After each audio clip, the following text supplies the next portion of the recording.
नमस्कार, स्वागत है आपका हमारे YouTube चैनल मार्क्सोला सर पे। आज की वीडियो में हम देखेंगे क्लास 10th हिंदी का एक इम्पोर्टेंट चैप्टर जिसका नाम है नागरी लिपि। उसका VVI ऑब्जेक्टिव जो आपकी परीक्षा के लिए बहुत ही ज़्यादा ज़रूरी है।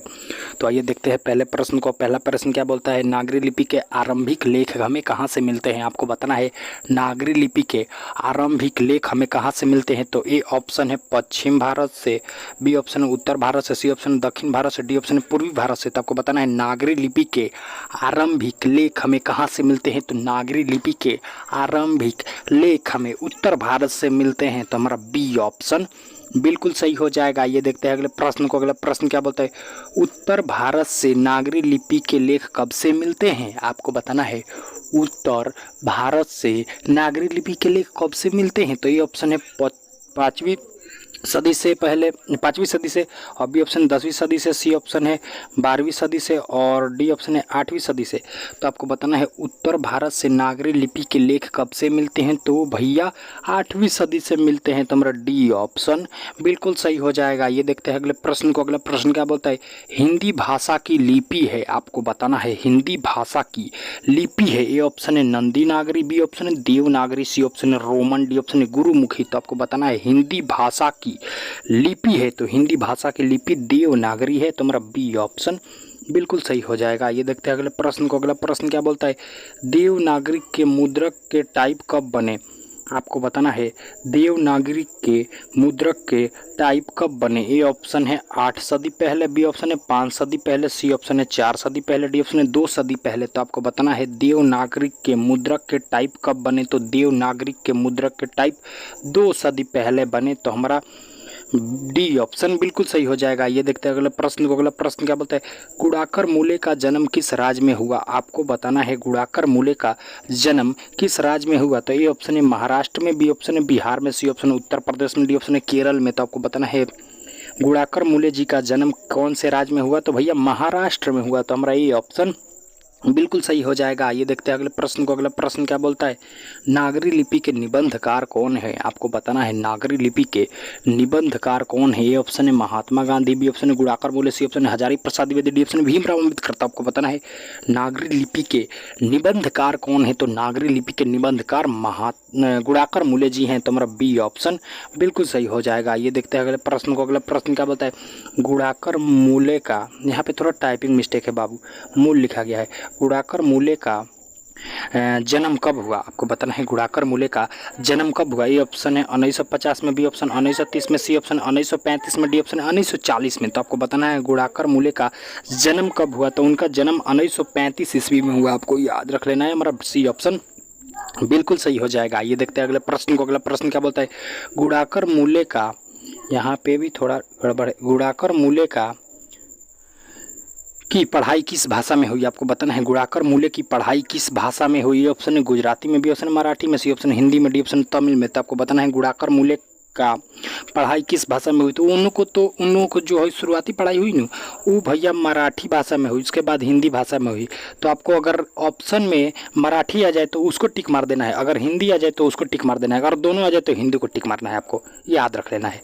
आइए देखते हैं अगला प्रश्न। अगला प्रश्न क्या बोलता है, गुणाकर मूले का निधन कब हुआ। तो ए ऑप्शन है 2002 में, और बी ऑप्शन है 2009 में, सी ऑप्शन 2007 में, डी ऑप्शन है 2005 में। तो आपको बताना है गुणाकर मूले का निधन कब हुआ। तो गुणाकर मूले का निधन 2009 में हुआ। तो हमारा बी ऑप्शन बिल्कुल सही हो जाएगा। ये देखते हैं अगले प्रश्न को। अगला प्रश्न क्या बोलता है, अक्षरों की कहानी किसकी रचना है। आपको बताना है अक्षरों की कहानी किसकी रचना है। ए ऑप्शन है रघुनाथ प्रसाद की, बी ऑप्शन है अशोक वाजपेयी की, सी ऑप्शन है बालकृष्ण भट्ट की, डी ऑप्शन है गुणाकर मूले की। तो आपको बताना है अक्षरों की कहानी किसकी रचना है। तो भैया गुणाकर मूले की रचना है। तो हमारा डी ऑप्शन बिल्कुल सही हो जाएगा। ये देखते हैं अगले प्रश्न को। अगला प्रश्न क्या बोलता है, नागरी लिपि किस विधा की रचना है। आपको बताना है नागरी लिपि किस विधा की रचना है। ए ऑप्शन है लेख, बी ऑप्शन है कहानी, सी ऑप्शन है निबंध, डी ऑप्शन है उपन्यास। तो आपको बताना है नागरी लिपि किस विधा की रचना है। तो नागरी लिपि एक निबंध है। तो हमारा सी ऑप्शन बिल्कुल सही हो जाएगा। ये देखते हैं अगले प्रश्न को। अगला प्रश्न क्या बताए, नेपाली भाषा की लिपि है। आपको बताना है नेपाली भाषा की लिपि है। ए ऑप्शन है रोमन, बी ऑप्शन है नेपाली, सी ऑप्शन है देवनागरी, डी ऑप्शन है गुरुमुखी। तो आपको बताना है नेपाली भाषा की लिपि है। तो नेपाली भाषा की लिपि देवनागरी है। आपको याद रख लेना है। हमारा सी ऑप्शन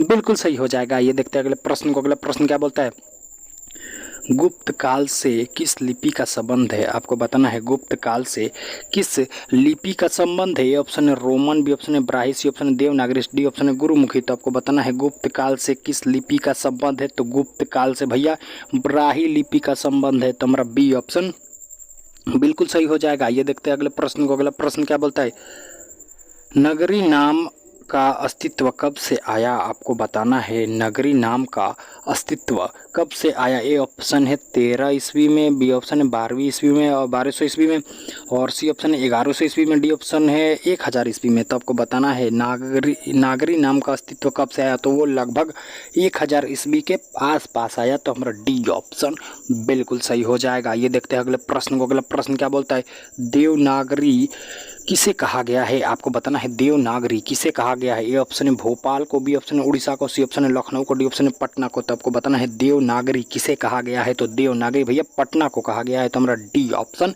बिल्कुल सही हो जाएगा। ये देखते हैं अगले प्रश्न को। अगला प्रश्न क्या बोलता है, सिद्धम क्या है? आपको बताना है सिद्धम क्या है। ए ऑप्शन है शहर, बी ऑप्शन एक प्रकार की लिपि, डी ऑप्शन एक प्रकार की भाषा, डी ऑप्शन एक प्रकार का खाना। तो आपको बताना है सिद्धम क्या है। तो सिद्धम एक प्रकार की लिपि है। तो हमारा बी ऑप्शन बिल्कुल सही हो जाएगा। ये देखते हैं अगले प्रश्न को। अगला प्रश्न क्या बोलता है, बेतमा कहाँ पर है? आपको बताना है बेतमा कहाँ पर है। ए ऑप्शन है पटना के पास, बी ऑप्शन है लखनऊ के पास, सी ऑप्शन है भोपाल के पास, डी ऑप्शन है इंदौर के पास। तो आपको बताना है बेतमा कहाँ पर है। तो बेतमा भैया इंदौर के पास है। तो हमारा डी ऑप्शन बिल्कुल सही हो जाएगा। आपको याद रखना है, बहुत इंपॉर्टेंट क्वेश्चन है।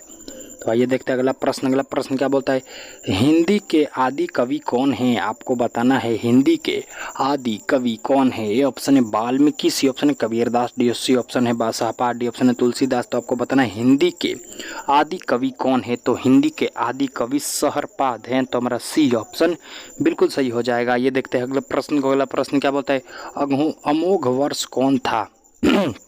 आपको बताना है अमोघ वर्ष कौन था। ए ऑप्शन है कवि, बी ऑप्शन है राष्ट्रकूट का राजा, सी ऑप्शन है पटना का राजा, डी ऑप्शन है वैद्य। तो आपको बताना है अमोघ वर्ष कौन था। तो अमोघ वर्ष राष्ट्रकूट का राजा था। तो हमारा बी ऑप्शन बिल्कुल सही हो जाएगा। ये देखते हैं अगला प्रश्न को। अगला प्रश्न क्या बोलता है, मराठी भाषा की लिपि है। आपको बताना है मराठी भाषा की लिपि है। ए ऑप्शन है नंदी नागरी, बी ऑप्शन है रोमन, सी ऑप्शन है देवनागरी, डी ऑप्शन है गुरुमुखी। तो आपको बताना है मराठी भाषा कौन सी लिपि में लिखाती है। तो मराठी भाषा की लिपि भैया हमारी जो हिंदी भाषा की लिपि है ना, देवनागरी, वही है। तो हमारा सी ऑप्शन बिल्कुल सही हो जाएगा। इसी के साथ हमारा क्वेश्चन होता है समाप्त। अगर अच्छा लगा हो तो चैनल को सब्सक्राइब करें। इसका PDF चाहते हैं तो ज्वाइन करें हमारा टेलीग्राम चैनल मार्क्स वाला सर।